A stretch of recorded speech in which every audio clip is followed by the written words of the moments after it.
Hey America, I wonder if your Second Amendment will protect you from Ebola.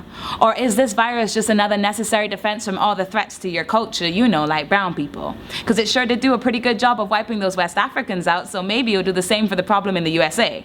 Is that what you were hoping? Because I don't mean to make light of a severe situation. I don't mean to devalue the deaths of people who have been cooked alive in their own skin. A virus wiping their brains clean and unraveling the human genes only to rewrite the code as no more human but hot agent.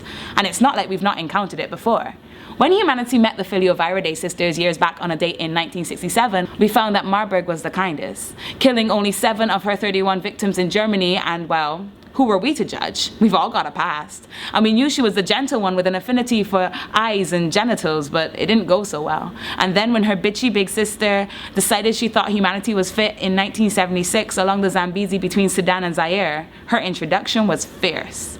Ebola virus, she whispered, sultrily, but my friends call me the slate wiper in humans. I've got a 50 to 90% fatality rate and, well, we've always had a thing for fiery women, and these two were the epitome of danger, relatives of rabies and measles, and can do what takes AIDS years to accomplish in 2 weeks. Safe to say they are the super Godzilla villain fucking viruses, combining all of their proteins to dehumanize us, and there's just something so haunting about their shape.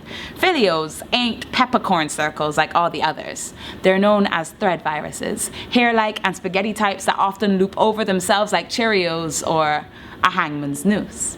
And USAMRIID kept her locked away in a vial at biosafety level 4. Experts saying, you gotta be mental to mess with that. Why don't you work with something safe, you know, like anthrax? America, my love, my baby boo. When you think of Ebola, don't just think of black babies with orphan big bellies and deserted crust in their teary eyes. Don't just think of sufferance and poverty and whatever emotional blackmailing campaigns on TV present Africa to be. My stripy sweet thing, my star-spangled sugar. When you think of Ebola, think of infectious areas with no unauthorized entry. Remember to remove everything that touches skin, fit in white spacesuits with loud air rushing in, wear gloves, because 2 layers, 3 layers are never enough. Please don't let there be a hole in the plastic. Please don't let there be a breach in the fabric. Please don't introduce her to a country with no access or protection to suits and some rubber gloves. It was open wounds and monkey blood when the firestorm began. Red eyes and nosebleeds, diarrhea and exhaustion, an amalgamation of 1,000 clots swimming through streams and getting stuck, intolerable headaches and pains and memories being scorched away, virus looking for any way to escape. The ticking biobomb ready to detonate, ready to paint the walls in Vermicio Negro with mucus and stomach lining in it. With her, you've been nuked from the inside out. And you may remember, my American pie, no one recovers from that kindly.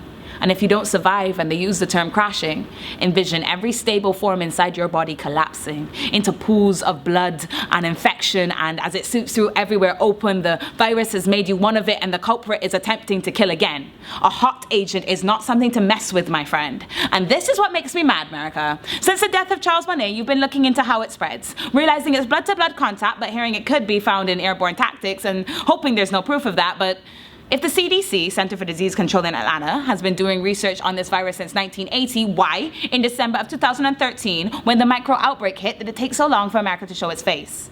We know from World War history you liked being the heroic cavalry, so were you waiting at the White House for the call to come in, confirming that case number 4,000 is not gonna win?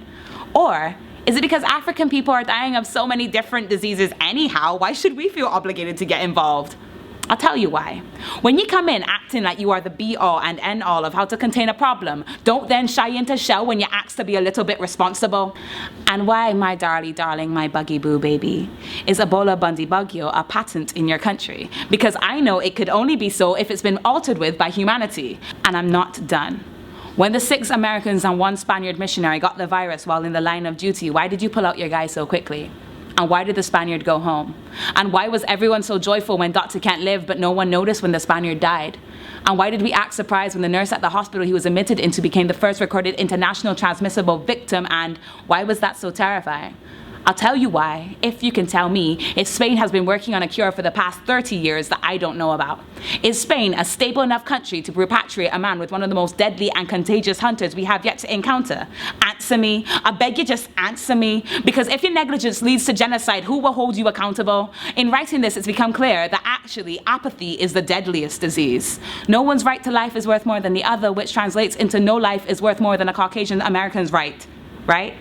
You see, when you can determine second-class citizenship in a pigment, you prioritize, or you do not register. And I'm not saying that brown people aren't given the medicine because they are brown. I'm just saying they might not immediately be considered. And that, to a group of people who have not been equally respected, looks a lot like population control. So don't puff at your chest and come to blows. I'm gonna be straight with you. The reason minorities are not taken into consideration comes from media representation, and because stereotypes have formed your mind and you only perceive privileged information through the whites of your eyes. Look, baby, do not cry.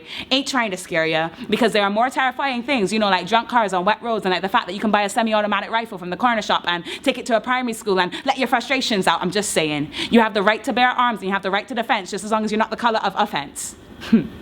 Now, I don't mean to feed into the media frenzy, nor overhype anything. For me, it's about awareness. It's all right to be scared, because for the first time since AIDS, humans are reminded how vulnerable we are as prey. I'm telling you, it's okay to be afraid.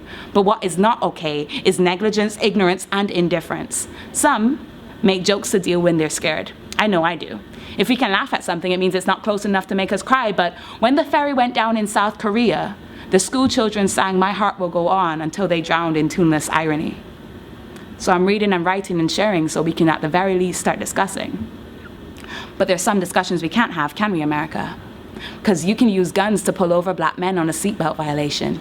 You can release George Zimmerman on the terms of institutionalized racial justice and allow the murder in corrupt cop systems to take the lives of Ramarley Graham, Oscar Grant, Sean Bell, Mike Brown, and Jordan Davis. Because as Bernie Gautier, a cop who shot 4 black men, one because he asked to borrow $5, said, "The only way we're going to clean up this street is to get rid of the spics and niggas." That was in 1984. And I get the feeling that nothing has changed, but hey, maybe Ebola will be the solution to your problem. And as a by the way, of all the Americans that went to Liberia, Sierra Leone, and Nigeria to help this year, Patrick Sawyer was the only African American and also the only American as of this outbreak to have died from Ebola. I'm not saying they let him die. I'm just pointing out the poetry.